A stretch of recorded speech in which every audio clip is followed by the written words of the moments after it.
All right, random thought. Can I, Terrell, comment on kids even though I don't have any? You can comment on anything you want. Now, what those parents do to you, depending on what you say, now that's another story.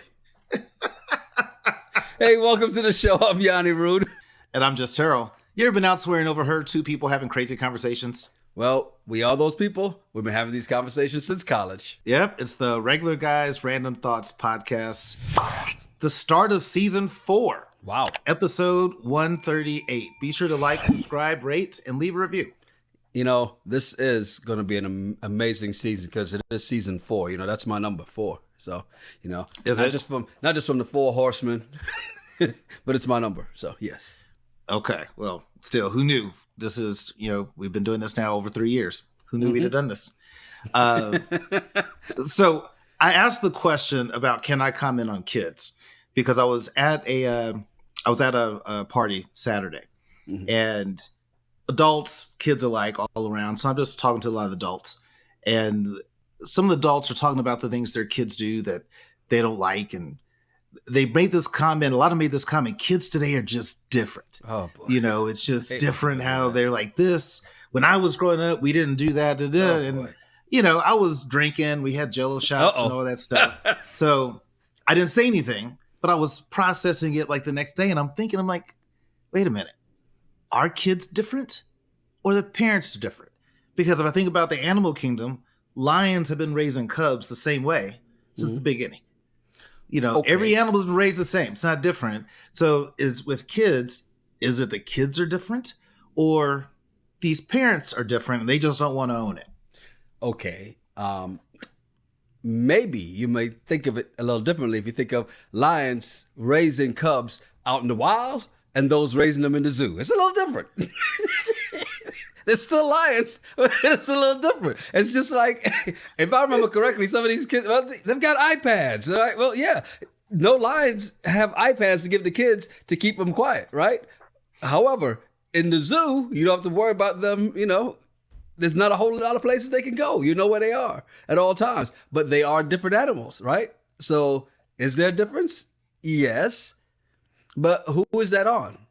Like you said, is it on the parents, or is it on that the cubs are different? These kids I think it's on the parents, because I'll use your zoo analogy.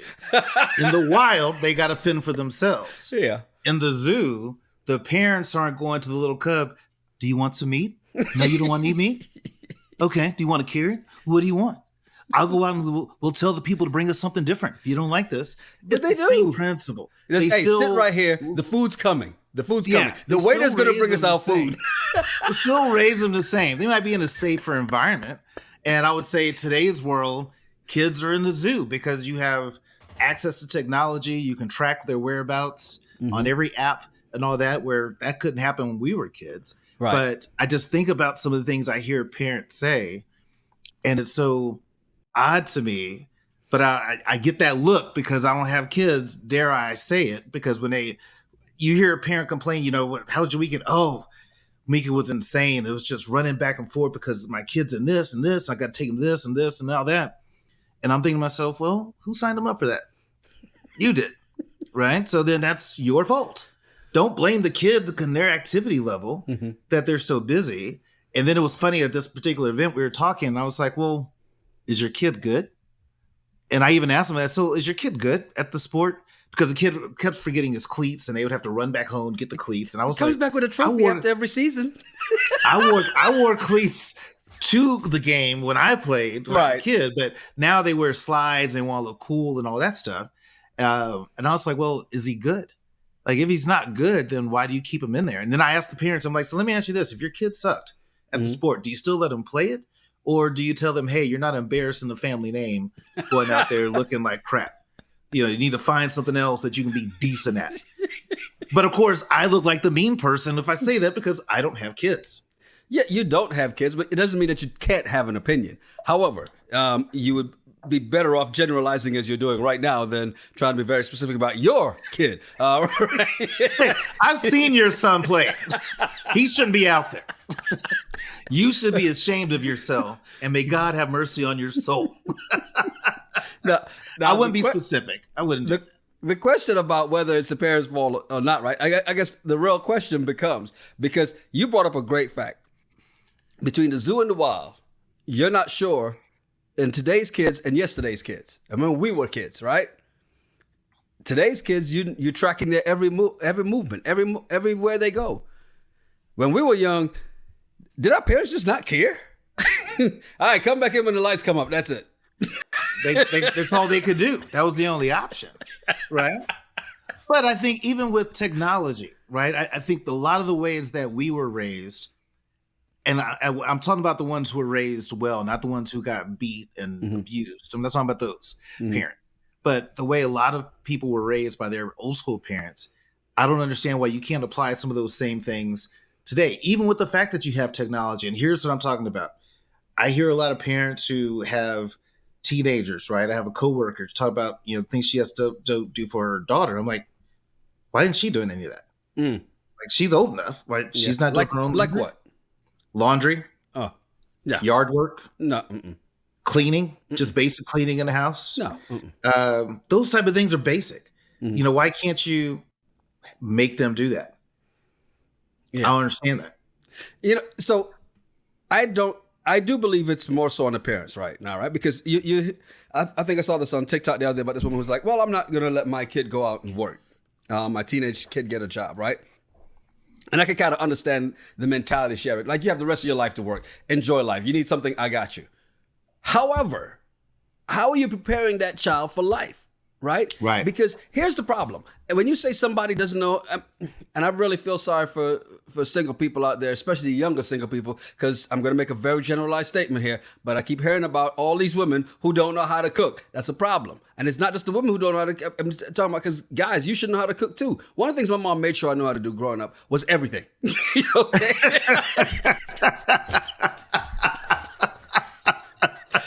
She was like, look, you don't have to rely on anybody for anything. You're going to learn how to wash dishes, wash clothes, iron clothes, fold them up, put them away, cook, clean, all of this, so you don't have to settle for anybody who can cook a meal. Because, fellas, you find a woman who can cook, you're like, all right, well, they always say the way to a man's heart is through his stomach. Well, for me, it wasn't that. So, because I can cook, and I love to cook. Yeah, I'm with you. I mean, I had to, as soon as I was tall enough to reach the sink, I remember that I had a little step stool. I would stand on that. My brother would wash dishes. I would dry dishes. And I was under 10 years old, right? My brother could use the lawnmower. I was able to use the weed eater because I could hold that one. Cleaning, doing laundry, how to do laundry, how to make my bed, like all those things I had to do. And how to cook. I learned how to sew. If I had a hole in something, it wasn't like, hey, mom, I need you to buy me a new shirt. I was just like, I'm going to fix this. Right. And figure it out. But so many things that I was forced to do, to me, are not bad things to force kids to do today. And then one of the parents made a comment about she wants her kids, she recognizes her kids aren't good at social situations, which we see that. Right, kids will sit right next to each other and text each other, won't have conversations. So will adults. Let's be real. So will adults. And so she was like, "I wish that my kids were better." I'm just like, make them. Right. Put them in situations where they actually have to talk to people. Yeah. Like, I don't understand why you can't do it. You know what I mean? So again, this is the part I don't get it, and I get meet kids where they are and all that, but I kind of call BS on some of that because I think, to me, if the kid goes to college, they can't cook. They don't know how to clean. Like, I was an RA. You were an RA. When kids are messy when they're 18, I know why. It's because their parents took care of them. Yeah. And their college dorms and college apartments are hideous. And that tells me all about how you grew up because you're nasty. Right. And so I'm like, if your kids can't clean, they don't know how to iron, they don't know how to do laundry, they don't know how to cook anything. Like, those 4 basics before they get to college, to me, that's a parent's fault. It is. And there's kids now that don't even want to drive. Remember when we were kids, we couldn't wait to learn how to drive. Right. Well, now kids don't have to because they have apps. But I'm like, what stops you from saying, hey, Yanni, you're going to go get your learner's permit next weekend. You need to start studying for it. Dad, I don't want to drive. I don't care. You're going to get your learner's permit next weekend. You need to start studying for this. Do it. Like, I don't understand why you can't do that. First of all, bad example. No dad. Okay.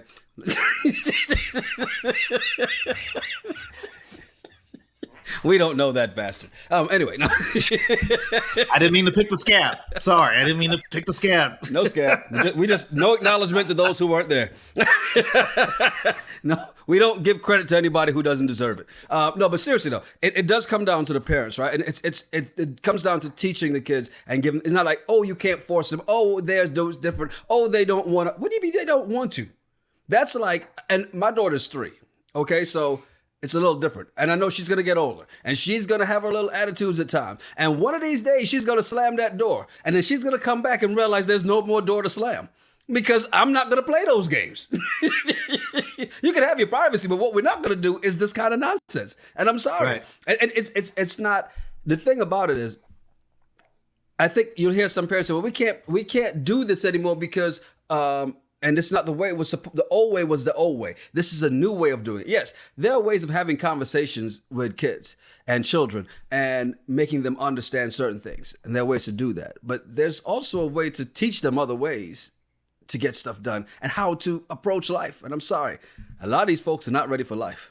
They're not. So you can't allow the iPad to do it. You can't allow. Based on that logic, then my parents were wrong when they taught me how to scrub a bathtub and toilet.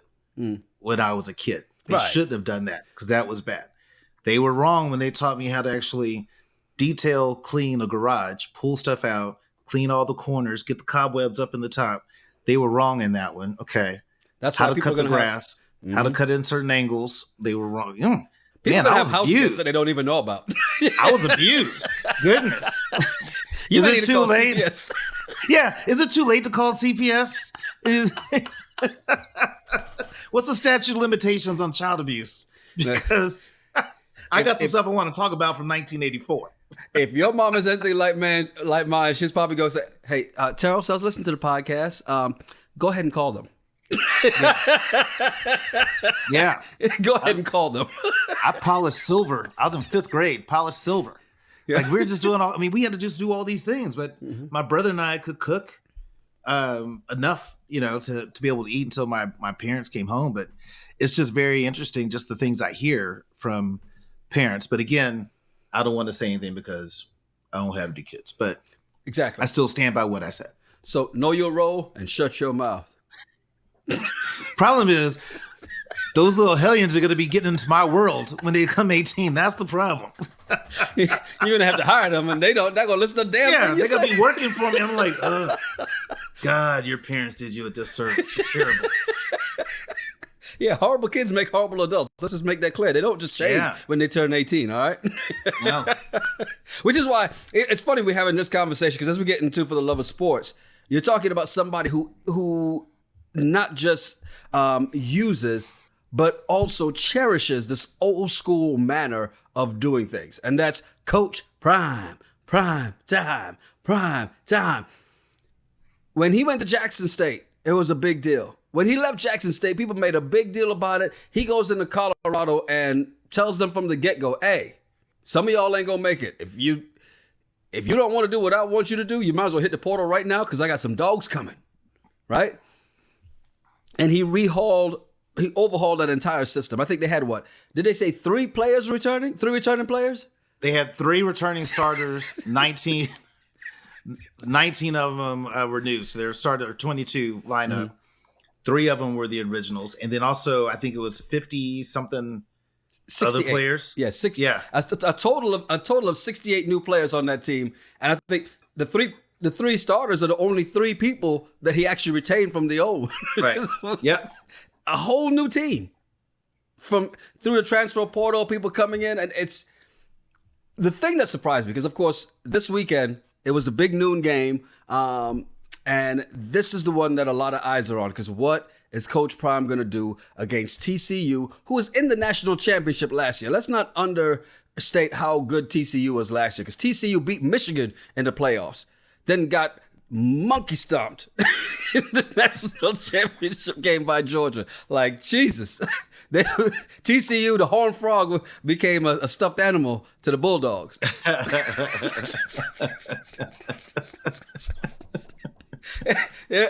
I thought it was going to be competitive, but Jesus, it was bad. But In this game, they're 21-point. Colorado Buffaloes, 21-point underdogs to TCU in this game. I couldn't wait for this game.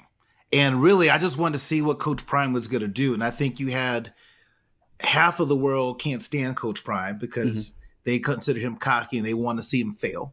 The other half was excited about it, right? And even the Colorado alumni that I know, just talking to random and looking at some of the blogs that they have, at first they were like, "Oh crap, what's Coach Prime going to do?" And we like the idea, but what Coach Prime does is he creates a culture, right, and gets people to believe. And I think from a leadership standpoint, it's the model, right? Whether you are leading a football team or you're the general manager of the McDonald's, you got to get your people to believe in the vision of what you're trying to put out there. And that's what happened.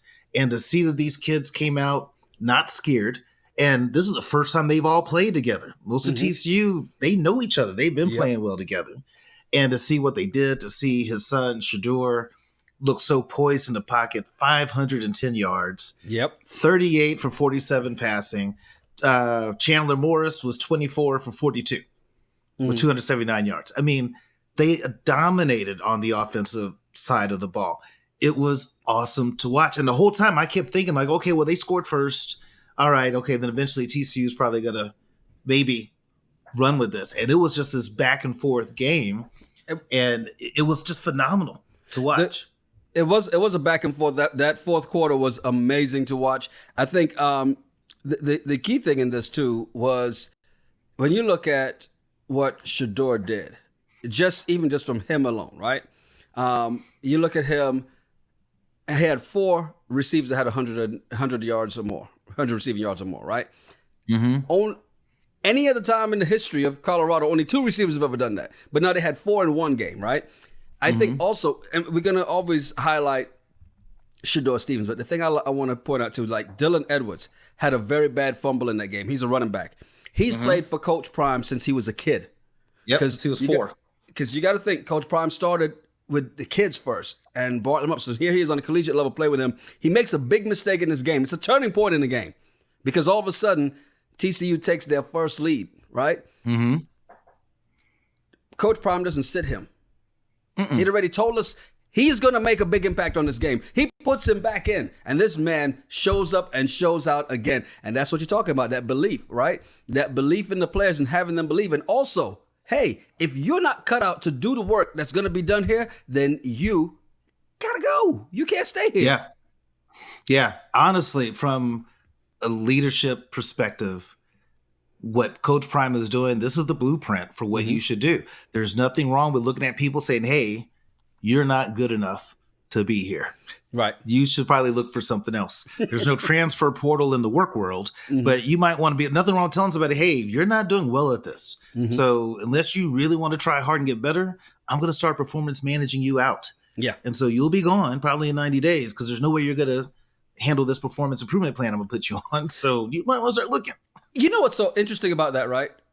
When you put someone on a PIP, you think you put someone on a PIP, they're going to follow it to the T. No, the natural tendencies are naturally going to come out.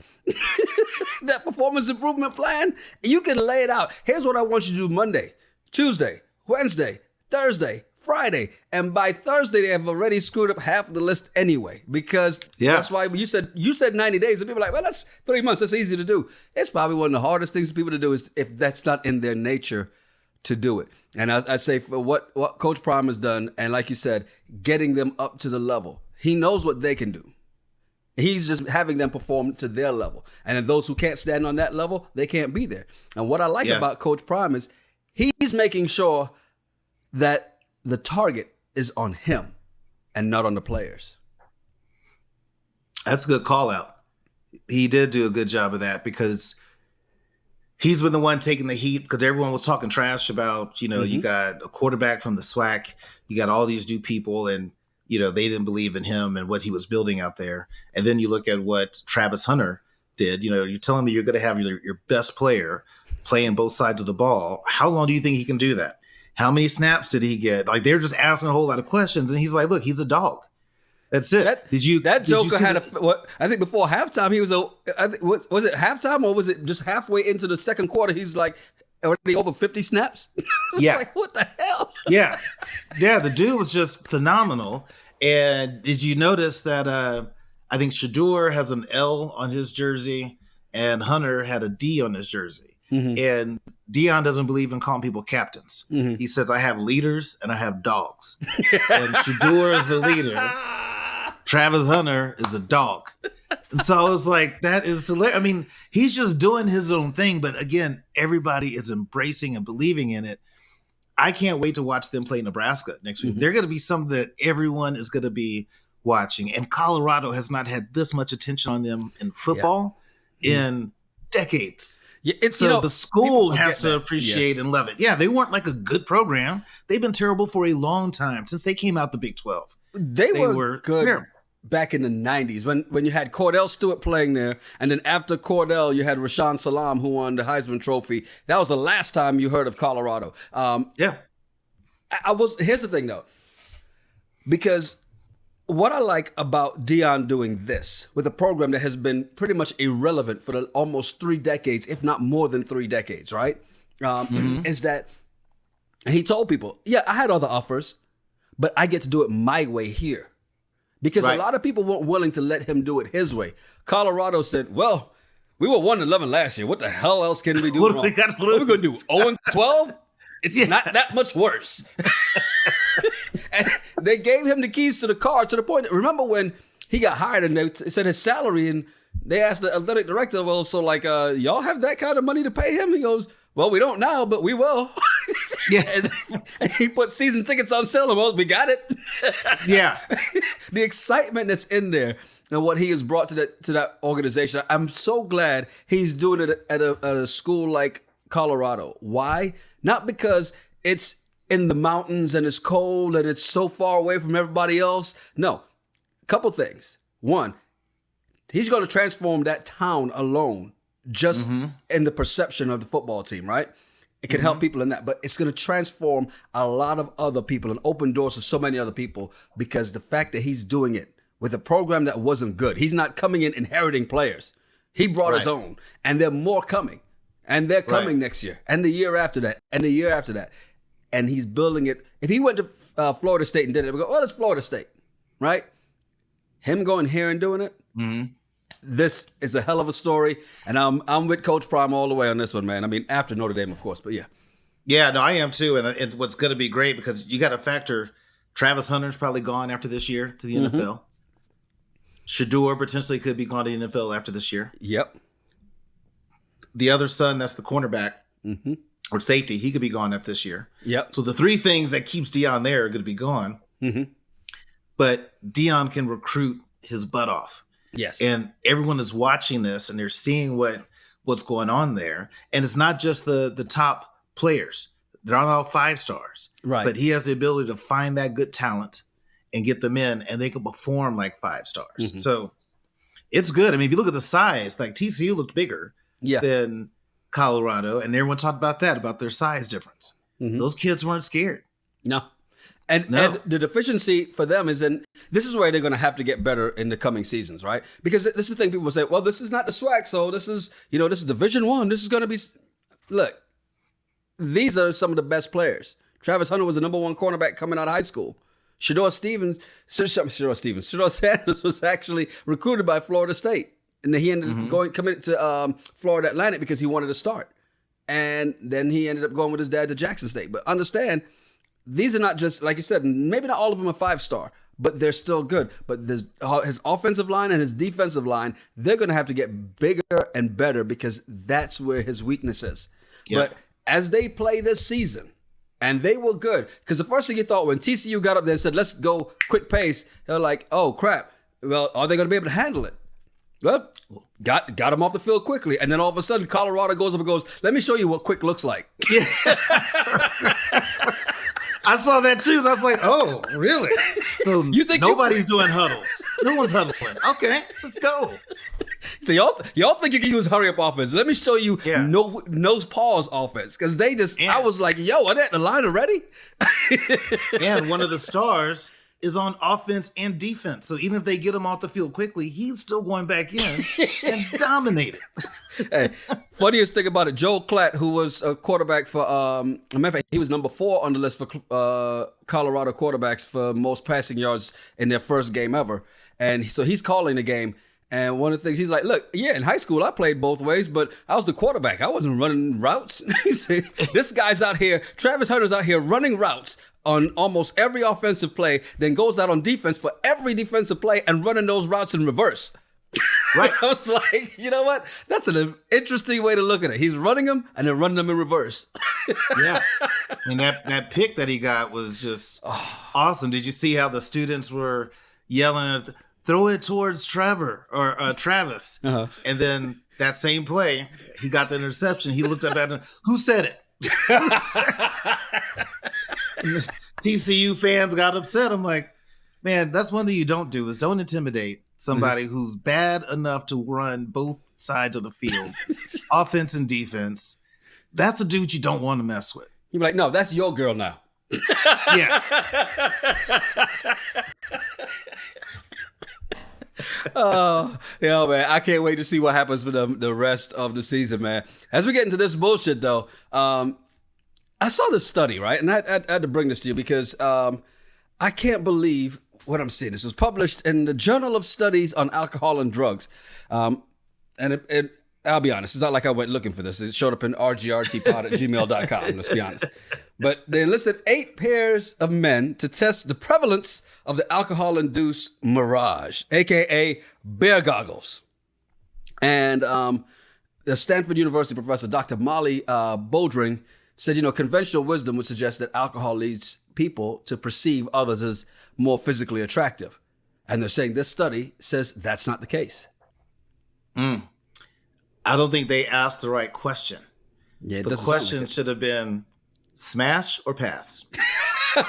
Because you could be, you're doing this study. Hey, after a few drinks, do you find this person more attractive now or whatever? Like, I think it's fine. Mm-hmm. Now, the question is, would you smash or pass? Mm-hmm. And that's what beer goggles helps us with. Helps everybody with. Women, too. You can get enough drinks in. You'd be like, I'll do them. Why not? Now, the question becomes, did they do this? All right, everybody have a drink. All right, have another drink. Now, here's some pictures. No, you got to put them in a situation. Right. In the room, you gotta get it. With people flirting and some music playing. Now, are you trying to sneak out? Or you walking out proudly? Yeah, I know. Because, in my 20s, you could just show me pictures. But, I could be drunk enough, and you've seen it. I'd be like, she has beautiful hands. She smiles. Yeah, she has a pretty smile, but I still would. Yeah. She's 400 pounds. 400 pounds, but she has a beautiful smile. It just, alcohol can make you do some things that you normally maybe wouldn't. And so I think they should have asked that question. I agree with you. Put them in a situation, observe them that way, and be like, I noticed you wouldn't give her the time of day until drink number 5. Mm-hmm. And then you pursued her for conversation. That says you find her more attractive. But they should have been asking people smash or pass. Now, I wonder if they did the same for women, because they enlisted 18 pairs of men to test the study. I would love to see what they do for women, because I think for women it's probably a little bit more. For women, it's like, he's a bartender, but we're in Vegas. Whatever. Here's the problem with, again, and this is why I stand by, you got to put them in the environment, because it's like the zoo animals. Let's go back to that reference, circling back to the beginning of today's episode. You've got to put them in a natural habitat. You've got to observe the animal in their natural habitat. You got to have that commentary. All right, we have the frat boy. This is his 4th shot of Fireball. In his 3rd beer. Let's see what happens. Hey, guys, what you doing? Hey, see, all you got to do, put them in natural habitat. You'll see what really happens. That's how these studies need to be done. Not in this controlled environment. You can still control it. Just, you got to put it a little more natural. I agree 100%. You got to put them out there and see. And I think I wonder, they didn't put the age category for these folks. Right. Because I do think the difference would be, you got to do this with 21 to 25. Only reason I say 21, I would say 18, but they're not supposed to legally drink. So 21 to 25, yeah, it's a lot more open. Because you're open to making a lot of bad choices, bad decisions. No, don't act like 30-year-old, 30-year-old make same bad choices. No, you might, but as you're older, you could be drinking and you're just like, it's not worth it. I don't want to deal with the BS. We work together. This could cause a problem. I'm not going to do it. In your 30s and 40s, you're a little bit more mature. When you're 21, you're like, I know we work for the same department, but that could be more fun because we can get off work. We can ride together if I stay at her place. You don't think to yourself, if this doesn't work out, how much drama you got to deal with at work. So I think when you're 21, 25, you can make a lot more dumb decisions. I don't think it stops at 25 because 35-year-olds I've seen made some very bad decisions at work too. I know. And that wasn't alcohol related. That was sober Terrell that made those bad decisions at 35. Alcohol had nothing to do with it. All I'm talking about is 21 to 25. Alcohol played a role in a lot of the bad decisions I made. Hey, and if you really want to round off this study you're doing, after you get them drunk and they smash or pass, then you ask them about so what do you think about raising kids?